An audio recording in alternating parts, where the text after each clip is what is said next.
What's up to all my freelancers and creatives out there? This is Nathan with another episode of Freelance Jumpstart TV. And in this particular episode, we're going to cover pricing strategies.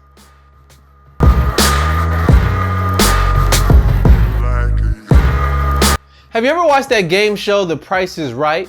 They pull people from the audience and then they ask them to give their judgment on how much they think certain things cost. It can be a bottle of soap, it can be a car, it can be a new appliance, things like that. They just ask them, different people give their guess, and whoever's closest, they win. Now that's a game show, but it seems like coming up with pricing when you're freelancing can feel the same way. You may not know what to charge, you may look to other people, and whoever feels right, that's what you go ahead and say the price is. I must admit, I have a confession. People have asked me how much something is, and I've just arbitrarily thrown out a number in the past. Not because I was guessing, I just didn't know what to say. I mean, how much is something? Was it 300? Was it 3,000? I don't know. How do you rate the value of something or the value of your skills? I don't know. That's how I felt in the past. Currently, I understand my value, but one thing that helped me do that was understanding the different pricing strategies that are out there. There are different things that you can do or different approaches you can take to really set your pricing and come up and determine what your pricing is going to be. First up is cost plus pricing. This is the pricing that you're most familiar with and you've been exposed to already. Many retailers and manufacturers, they use cost plus pricing. So let's just take this t-shirt. So if it costs me $7 to make a shirt like this and I sell it for $20, I subtract 7 from 20 and I have 13. I made $13 profit, right? That's the thinking. The downside of cost plus pricing, at least in the life of a freelancer, is it does not account for how much your time is. It's tempting as a freelancer to say, okay, somebody asked me to do a project, I charged them $600 and all I did was spend time. It maybe took me 3 to 5 to 10 hours or so. I think that's pretty good. But really, that's time you spent on a certain project in which you weren't able to do other work. So really, you're not accounting for how much your time is worth. So cost plus pricing, there's a place for it, but you want to make sure that your time is valued and your time is accounted for. So that begs the question, how much is an hour worth to you? How much is a minute worth to you? That's something to study and consider. The next up is competitor-based pricing. This is where you look to the left, look to the right, see what your competitors are doing, and then you try to make a price that's comparable or similar to whatever it is they're charging. You're just trying to be competitively based. Now, this pricing structure is useful in the fact that you can find out what other people are charging and you're right there with them. The drawback of it is you're basing all your value on other people. And here's the question you have to ask yourself. When you compare pricing or your prices to someone else, are you the same as them or do you think you're better and can produce better work than them? That's one thing competitive-based pricing doesn't account for. In a previous video I have called Perception is Reality, I talk about how I dealt with competitive pricing.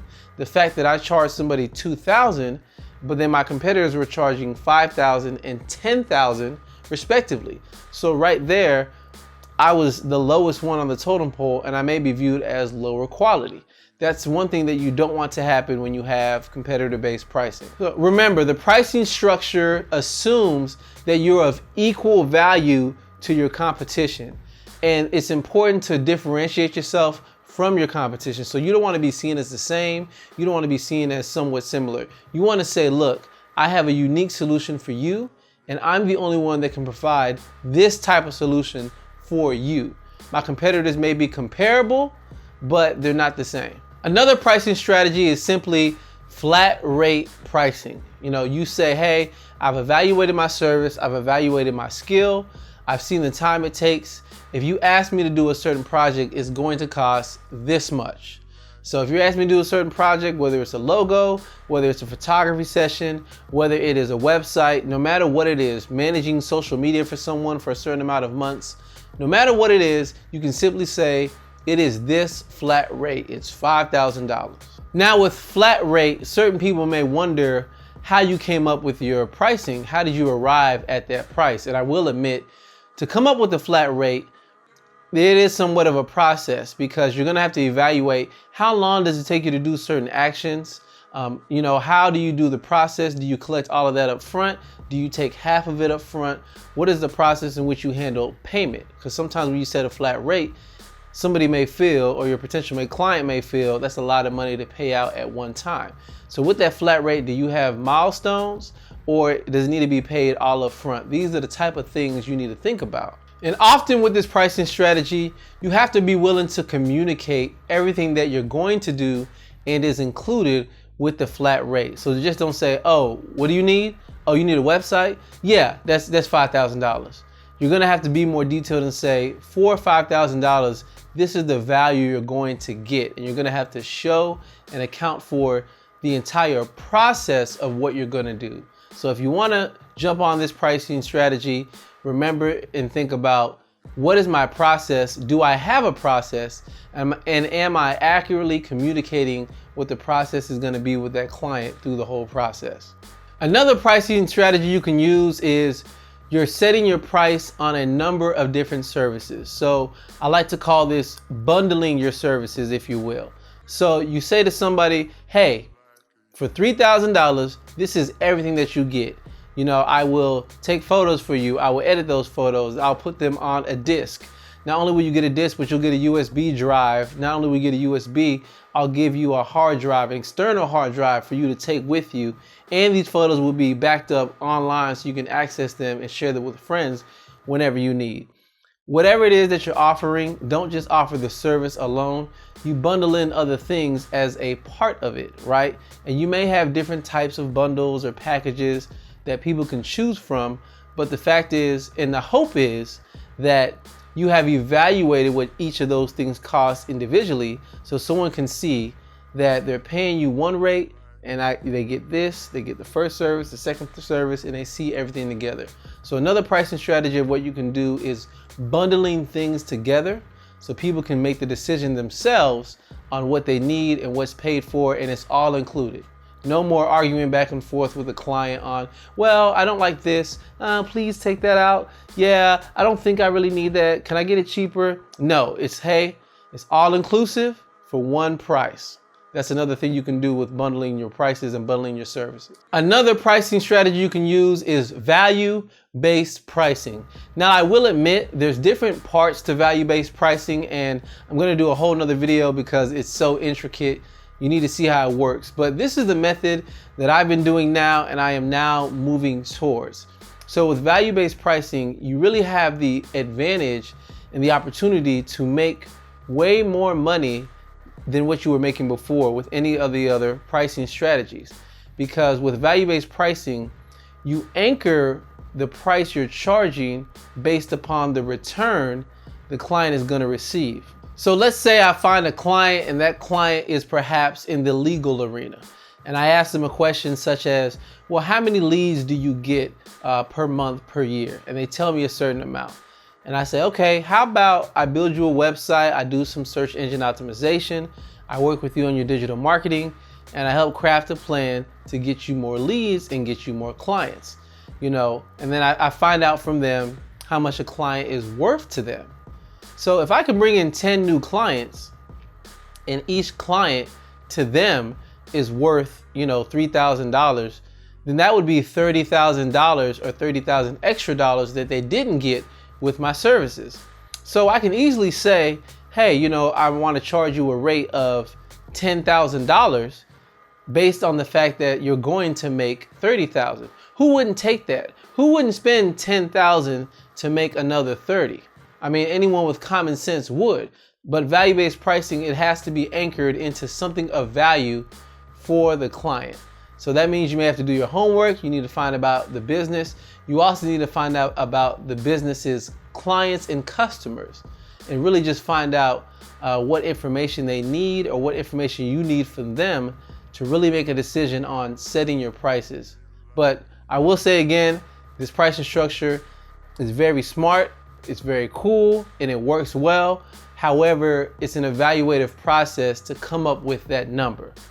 And the last method I'll say that I wrestle with a little bit is hourly based pricing. So it's pretty standard. You say, hey, these are my services and I can work with you for $50 an hour or $75 an hour or $100 an hour. Now with hourly based pricing, it's pretty straightforward and everybody knows about it and they're used to it, right? We've all had jobs more than likely to where we were paid by the hour when we were employees. The thing with freelancing is if you charge by the hour, in a sense, you become an employee of whoever you're working for. And they may start paying attention to how long it takes you to do something. So time is of the essence. For the client, the faster you are, the better it is for them. The slower you are, the worse it is for them. You know, the one thing to look out for with hourly based pricing is the better you get at your job and your skills, and the faster you get, the less money you get. I mean, think about it. If I'm charging $50 an hour and something used to take me 4 hours where I would get $200, but I figured out how to do it quickly for an hour, does that mean I only get $100? But I did it faster and I'm better at it now. So there is something to think about with hourly based pricing. One thing to circumvent that is say, hey, my rate is $50 an hour, but it's a minimum of 2 hours, right? So that way you're at least guaranteeing a certain amount. But with hourly based pricing, there's just some people and some clients you work with, they want to work with someone who's hourly based and there's no way around it. But definitely think about that. Like I mentioned, there's time periods and ways you can circumvent that. You can say, hey, I'm available for 30 hours a week, you know, pay me for an entire week. So those are the different pricing strategies you can use. As I mentioned, value-based pricing, that's the one that I'm moving towards, that I'm working on. But I have used all the other ones in the past as well. And it really just depends upon the client and the situation that you're working in. But explore all of them and find out what works best for you. And then you'll be able to better set pricing when people ask you, how much does it cost? You won't be stuck there looking at them if you have one of these strategies in place because you already know what to charge. Thank you for hanging with me and checking out this particular video on pricing strategies. In the next couple of videos, I'm gonna dive deeper into each of the strategies. So for that, you'll want to subscribe. Now, if you haven't subscribed yet, you'll get videos like these, the ones I just did, every week. So every Friday I do a video, and right now we're in a series on pricing. So you'll definitely wanna catch all of those videos and be notified, but the only way to do that is to subscribe. As always, there are show notes for this particular episode, so you can go to the link right here and see the notes for this particular episode, read up on the different pricing strategies, and just think about what works best for you, or perhaps if you need a change. So I will catch you in the next video. See ya.